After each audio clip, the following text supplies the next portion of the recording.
Sfida dal peso specifico enorme in chiave salvezza al Sorbello Stadium di Bisconte, dove la Cibona Accorsi mette in scena la prestazione più brillante della stagione e supera con autorità l'Atletico Messina, conquistando 3 punti vitali e il sorpasso in classifica. La gara si accende immediatamente, Divenuto scalda il pubblico con un tiro che sfiora il palo, preludio al vantaggio ospite che arriva al secondo affondo. A firmarlo è Cerasuolo, che con un destro a giro perfetto batte Previti e apre la strada ai catanesi.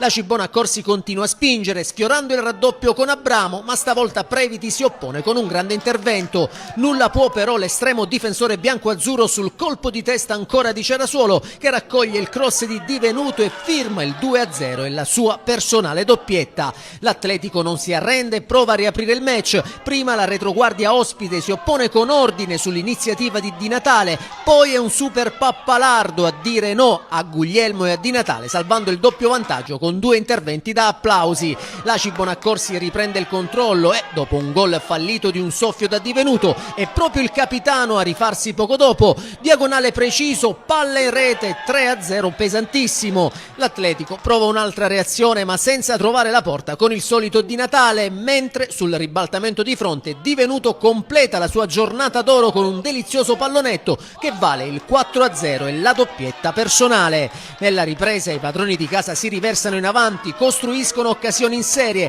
ma imprecisione e un monumentale Pappalardo provvidenziale su Sturniolo e soprattutto ancora su Di Natale negano il gol che avrebbe meritato gli sforzi dei ragazzi di Midiri. Nel finale la Cibona Accorsi sfiora anche il pokerissimo con Cannavò, fermato da un'uscita coraggiosa di Previti. Con questo successo pesantissimo la Cibona Accorsi vola a quota 9 punti, esce dalla zona play-out e rilancia le proprie ambizioni. L'Atletico Messina resta invece fermo a 7 e scivola in terzultima posizione, costretto a voltare pagina in fretta.